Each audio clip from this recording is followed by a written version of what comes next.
तो कहते हैं कि छाया के पुत्र हैं कर्दम ऋषि।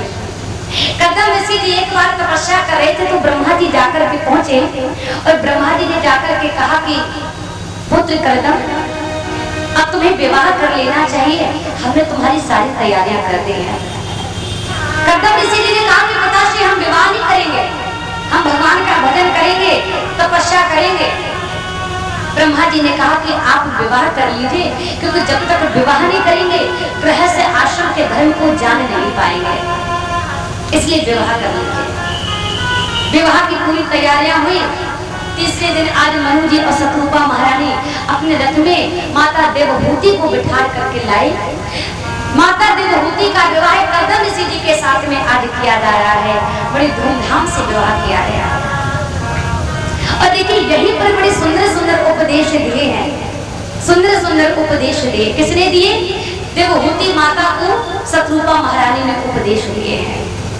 कहा कि पुत्री, अभी तक तू मेरे घर में कन्या बनकर के रही, लेकिन अब मैंने तेरा विवाह कर दिया है, इसलिए अब तू अपने ससुराल में रहना, अपने पति की सेवा को करना।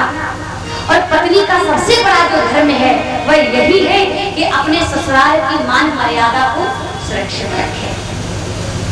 नाना प्रकार से आज सुंदर सुंदर उपदेश दिए। अब आप लोग विचार करें, जिस समय माता जानकी का विवाह हो रहा था तो माता सुनैना ने भी बड़े सुंदर सुंदर उपदेश दिए थे।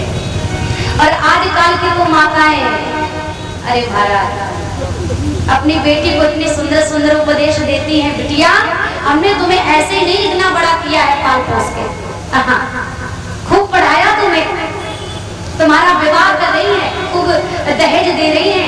अगर ससुराल में तुमसे कोई एक बात कहे, ससुराल में तुमसे सास अगर थोड़ी कुछ बात कहे तो तुम दो बात कहीं बिना रहना मत, दो बातें सुना देना। आजकल की माताएं तो ऐसी ऐसी बेटियों को सुंदर सुंदर उपदेश दे के विदा करती हैं। कभी तो आप लोग देख तो रही हैं, नहीं नहीं, यहाँ की बात थोड़ी है, यहाँ की माताएं हमारी ऐसी थोड़ी, यहाँ की तो सभी माताएं हमारी सुनैना जैसी हैं। सुनैना मैया ने जिस समय जानकी मैया को विवाह किया तो क्या समझाया? बेटी को विदा करते समय हम लोग का भी भाव ऐसा होना चाहिए। मानिए दुलारे मेरा कहना, हम लोग जब अपने घर में जब हमारी माताएं बेटियों का विवाह करें तो अपनी बेटियों को बड़े सुंदर सुंदर शिक्षा दे, ज्ञान उपदेश दे कि बेटी अभी तक तू मायके में रही, जो भी तूने किया सब यही तक है, सब तो तेरा वह किया हुआ क्षमा करते हैं, लेकिन अब तेरा ससुराल ही तेरा अपना घर है, ससुराल में तुझे कैसे रहना है। मानिए दुलारी मेरा कहना, इस भांति रहना जाके सच में, मानिए दुलारी मेरा कहना, इस भांति रहना जाके ससुराल में।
तुम चाहोगी तभी तुम्हारे माता पिता का मान सम्मान बढ़ेगा।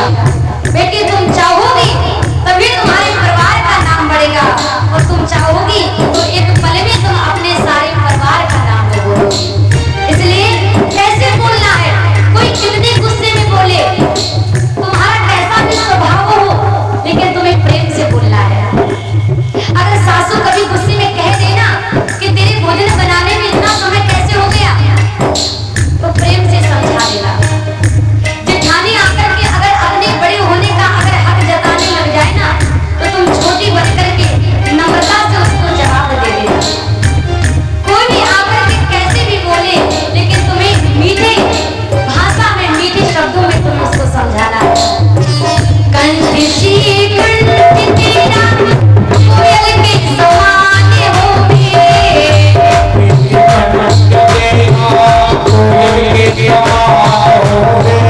कंठ शीकंठ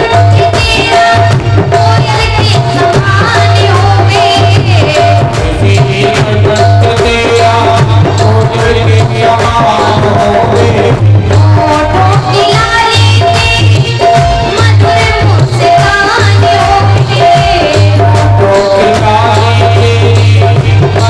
मुस्कान होवे, भलाई की बिंदिया नेकी की नथुनिया, भलाई की बिंदिया नेकी की नथुनिया, ललचाए बेटी तेरा कहना सिखाती रहना जाके ससुराल में, ललचाए बेटी तेरा कहना सिखाती रहना जाके ससुराल में, माने दुलारे मेरा कहना सिखाती रहना जाके ससुराल में, माने दुलारे मेरा कहना सिखाती रहना जाके ससुराल में, जाके ससुराल में, जाके ससुराल।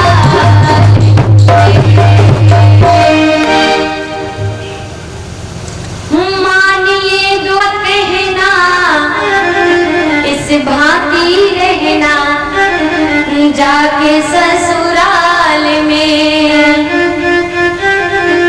और सब कुछ पड़ेगी बेटी सहना, लेकिन इस भांति रहना जाके ससुराल में। कंठ शीकंठ तेरा कोयल के समान होवे, होठों की लाली तेरी मधुर मुस्कान होवे, और भलाई की बिंदिया नेकी की नथुनिया, भलाई की बिंदिया नेकी की नथुनिया, लज्जाई होगी तेरी गहना इस भांति रहना जाके ससुराल में। सुंदर सुंदर शिक्षा देकर के जब उसे ज्ञान में बनाती है ना, तो वो बेटी ससुराल में जाकर के अपने माता पिता का तो नाम रोशन करती ही है, अभी तो अपने पूरे परिवार का खानदान का नाम रोशन करती है। बेटी तीनों गुणों को तार देती है अपने सुंदर सुंदर गुणों के द्वारा, सुंदर सुंदर लक्षणों के द्वारा। पर आजकल तुम्हारा जब विवाह के 2 महीने भी नहीं हुए, खटपट हो गई, और किसी और में नहीं हुई, पति पत्नी में हो गई हो। हाँ, सभी लोग देख तो रहे हैं, सभी लोग समझ तो रहे हैं समय कैसा चल रहा है, लेकिन अभी भी कुछ नहीं हुआ है। सुंदर सुंदर शिक्षा दीजिए। आज वही शत्रुपा महारानी माता देवहूति को सुंदर शिक्षा देती है और कहा, बेटी तुम्हें अपने पति की सेवा को करना है। कर्दम ऋषि जी के साथ में विवाह कर दिया, और विवाह करने के बाद आज माता देवहूति माता को विदा करके माता पिता चले हैं। अच्छे से मन से, क्रिया से, वाणी से आज स्वागत करते हैं और सेवा सत्कार करने लगी है माता देवहूति। थोड़ा समय व्यतीत हुआ, इतना सेवा करने में लग गई, इतना सेवा करने में देवहूति माता लग जाती हैं। कहती हैं कर्दम ऋषि जी का जैसे विवाह हुआ वे तो समाधि में बैठ गए, और जब बहुत समय बाद जब नेत्रों को जिस समय खोला है ना, तो क्या देखा, जर्जरीय अवस्था में कोई बैठी हुई है देवी। आंखों को खोला, पूछा कि देवी तुम कौन हो? तो देवहूति ने बताया कि मैं आपकी पत्नी हूँ। कर्दम ऋषि जी को बड़ा ही आज बड़ी दया आई, एक विमान को रच दिया और कहा कि देवी तुम इस विमान में बैठ जाओ, यह सरोवर है, इस सरोवर के जल में स्नान कर लेना, तुम जैसी तरुण थी वैसा ही तुम्हारा पुनः स्वरूप हो जाएगा। विमान में बैठी देवहूति माता ने जाकर के स्नान किया और कहते हैं जैसे स्नान करके वापस आई बिल्कुल उसी अवस्था में सुंदर हो गई, सुंदर होती है। आज यहाँ अश्विनी कुमारों के द्वारा आज पुनः यौवन शरीर की प्राप्ति हुई। आज वही कामा शक्ति विमान को रच दिया, विमान में बैठ करके माता देवहूति कर्दम ऋषि आज बहुत समय तक भ्रमण करते रहे। 9 कन्याएं हुई और 9 कन्याओं को जैसे भी छोड़ करके कर्दम ऋषि जी जाने लगे वन को तपस्या करने के लिए, उसी समय आज देवहूति माता ने हाथ को पकड़ के कहा स्वामी आपने तो मुझसे ये कहा था कि जब तक मैं तुम्हारे साथ रहूंगा जब तक घर में एक पुत्र नहीं आ जाएगा। अरे यही 9 कन्याएं जन्मी हैं, 9 कन्याओं का भार सब मेरे ऊपर डाल के आप कहाँ जा रहे हो? मैं कन्याओं को मैं इनका कैसे विवाह कर पाऊंगी? इतना बड़ा भार मैं कैसे अकेले सह पाऊंगी? 9 कन्याओं का विवाह ब्रह्मा जी अपने पुत्रों को लेकर के आए, 9 पुत्रों को लेकर के आए थे। तो कर्दम ऋषि जी की 9 कन्याओं का विवाह ब्रह्मा जी के 9 पुत्रों के साथ में हुआ। अब नारद जी बाबा कहीं चले गए होंगे तभी तो कमाने जाएंगे, विवाह नहीं हुआ। आ जाते तो उनके भी महाराज हाथ अकेले हो जाते। सुखदेव जी महाराज कहते हैं इन्हीं देवहूति माता के गर्भ से कपिल भगवान का प्रादुर्भाव होता है। बोलिए कपिल भगवान की। कपिल भगवान का प्रादुर्भाव हुआ। कर्दम ऋषि जी ने हाथों को जोड़ करके आज प्रार्थना की है। निमम में जाने में यश्य परमात्मन भीरु विभागी स्थितम पुरुषम शरणामि गतम प्रपद्ये। कपिल भगवान के सामने हाथ जोड़ करके आज कर्दम ऋषि जी ने कहा कि प्रभु आप मुझे बताएं कि मुझे क्या करना चाहिए। भगवान ने हंसते हुए कहा कि पिताश्री साहं स्वाकल्याम यतः तो दीर्घं यतः वनम्। अगर तुम मुझे प्राप्त करना चाहते हो, अगर तुम मुझे पाना चाहते हो तो जाओ, जाकर के मेरा भजन करो, मेरा कीर्तन करो, मुझे ही तुम प्राप्त कर लोगे, मेरा ही तुम्हें दर्शन होगा। कर्दम ऋषि जी भगवान का भजन करते करते आज चले। सुखदेव जी कहते हैं एक दिन देवहूति माता बैठी थी, बड़ी उदास थी, और देवहूति माता उसी समय आज आई है। भगवान जी के पास अपने पुत्र कपिल के पास में आए और अपने पुत्र के पास में आकर के हाथों को जोड़ करके बैठ गए। अब देखिए यहीं पर 8 अध्यायों में कपिल भगवान अपनी मैया को सांख्य शास्त्र का उपदेश दे रहे हैं।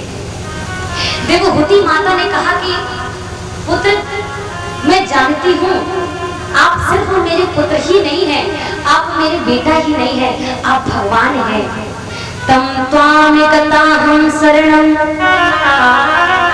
शरणं शरणं शंभृत्या।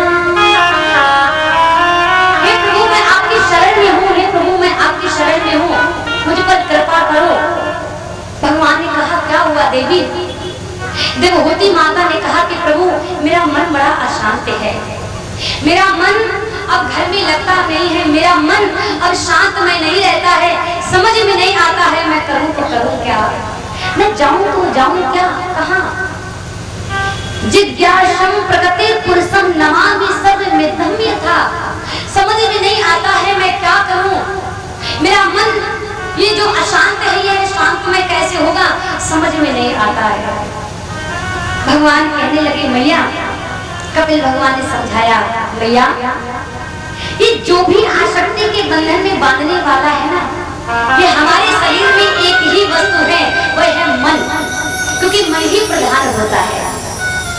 ये मन हमें ऐसे ममता के बंधन में बांध देता है, ऐसे हमें आसक्ति के बंधन में बांध देता है कि प्राणी चाह करके भी, मनुष्य चाह करके भी उन बंधनों से मुक्त नहीं हो पाता है, चाह करके भी उन बंधनों से नहीं दूर हो पाता है। इसलिए मैया मैं तो आपसे यही कहना चाहता हूँ, ये मन ही है जो बंधन में बांधता है और जो बंधन को तोड़ता है। अपने मन को मेरे चरणों में लगा दीजिए, अपने मन को मेरे चरणों में लगा दीजिए, अपने मन को मेरे चरणों में स्थापित कर दीजिए। वह आसक्ति से हटा करके, ये मन बड़ा ही विचित्र है। ये मन जानता है कि अगर एक बार मैं प्रभु के चरणों में अगर जुड़ गया तो फिर संसार की तरफ मैं मुड़ नहीं पाऊंगा। एक ताला होता है और उसकी एक ही चाबी होती है। इस तरफ आप मोड़ोगे तो बंद हो जाएगा और इस तरफ आप मोड़ोगे तो खुल जाएगा। तो एक ही तो चाबी है। उसी प्रकार से हमारा एक ही मन है, चाबी रूपी हमारा यह मन है। अगर इस तरफ मोड़ोगे तो परमात्मा के चरणों से मुड़ जाएगा, इस तरफ मोड़ोगे तो संसार की मायाओं में जुड़ जाएगा। आपको मोड़ना किस तरफ है ये आपको सोचना है।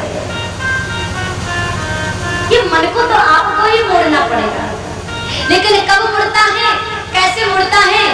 कहा कि कोई सदगुरु की संगत को धारण कर लीजिए, कोई संत की संगत को धारण कर लीजिए। और जब सदगुरु की संगत को हम धारण करते हैं तो ये सदगुरु जब हमारे जीवन में आता है तो अच्छे अच्छे जो विषय भोगी होते हैं ना, संतों की संगत में आकर के वो भी निर्मल बन जाते हैं, उनका चित्त पवित्र हो जाता है। हमारे वृंदावन के संतों का बड़ा सुंदर भाव है, संतन के संग लाग रे। आइए 2 मिनट सभी लोग भाव से गाएंगे।